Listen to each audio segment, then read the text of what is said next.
Welcome to Municipality of Oton, Oton Plaza. This is the Plaza of Oton. As you can see, green pasture, green environment. Yan. This is my quick live. Wow. Ang laki ng mga koi fish.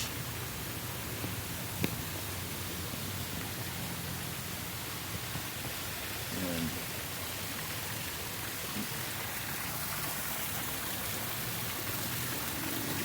Alas 9 na. Ang aking kasama, walang-wala pa sila. Dahil ang pinag-usapan namin is 9 o'clock. Wala pa sila. Filipino time, Filipino habit, Filipino mindset. Pag alas 9, wala pa sila.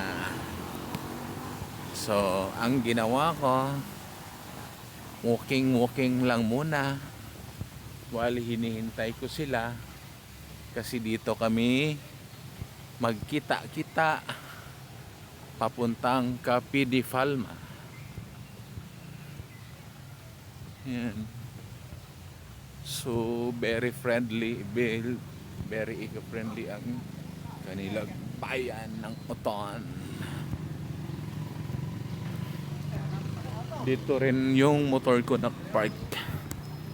Yan. Puntahan natin. All I have to do is to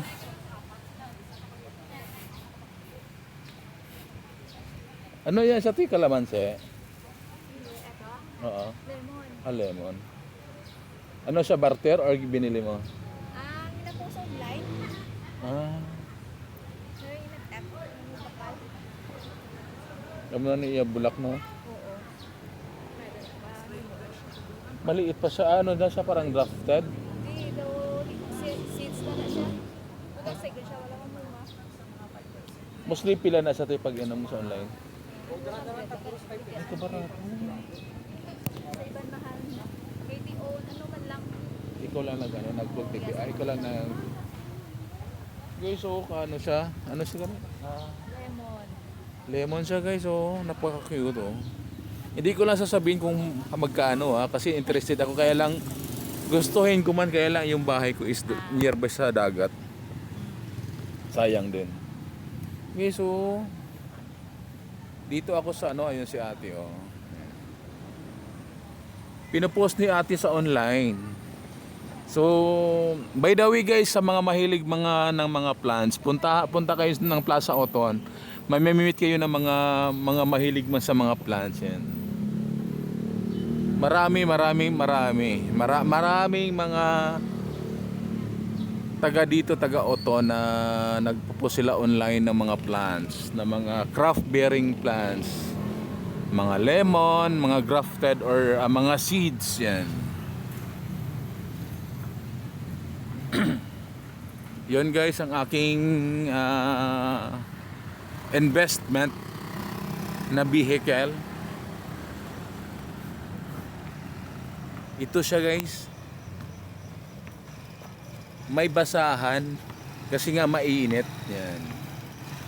I like green talaga, green and white talaga ako guys. I like green and white yan. So while waiting for the others, while waiting for my team, while waiting for my companionship, ikot-ikot muna tayo dahil ang sinabi nila alas 9, wala pa sila sa alas 9. Yan. Di ko alam kung saan na sila banda. Ang kaming natulog pa. Yan. Ito yung mga spots nila guys. Yan. Sa mga mahilig mag-dates, sa may mga forever, pero wala naman talagang forever. Mapasa na all ka na lang.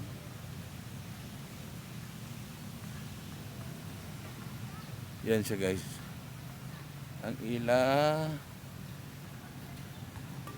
Plaza.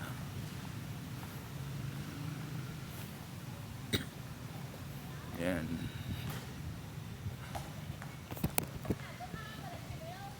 Ikot lang tayo dahil wala pa ang aking kasama. Yan. Alas 9 ang meeting place, ang call time. Wala pa sila.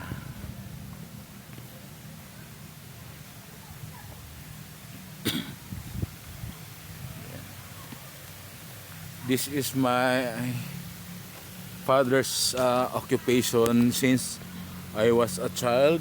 I was a kid until high school. Magsasaka, a farmer. Sa term pa ng Cebuano o sa amin is magdadaro. Yan.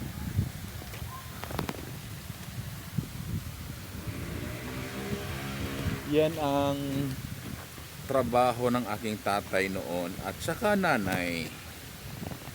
Kahit mahirap lang kami noon,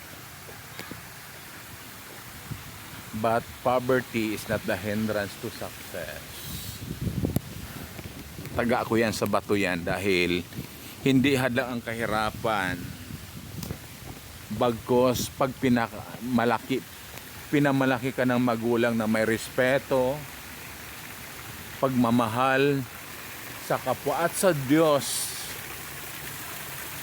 kailanman hindi ka matitinag dahil ang inyong bugso ng damdamin ay hindi katumbas kung anong anuman. Yan. So wala pa ako na-receive na text kung saan na yung kasama ko. But time check is 9:15 in my watch. This is a Filipino mindset. Wala pa sila talaga. Wala pa ako na-receive na text. Where na you? Dito na mi.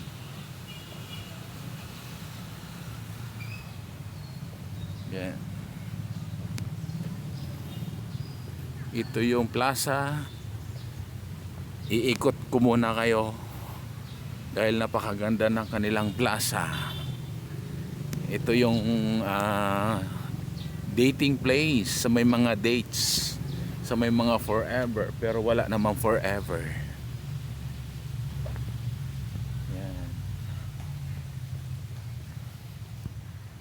Again, balikan ko ang aking kung saan ako nakapwesto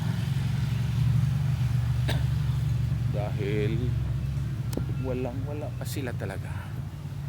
Di ko alam kung saan na sila. Yan, Barangay Poblacion West. Thank you.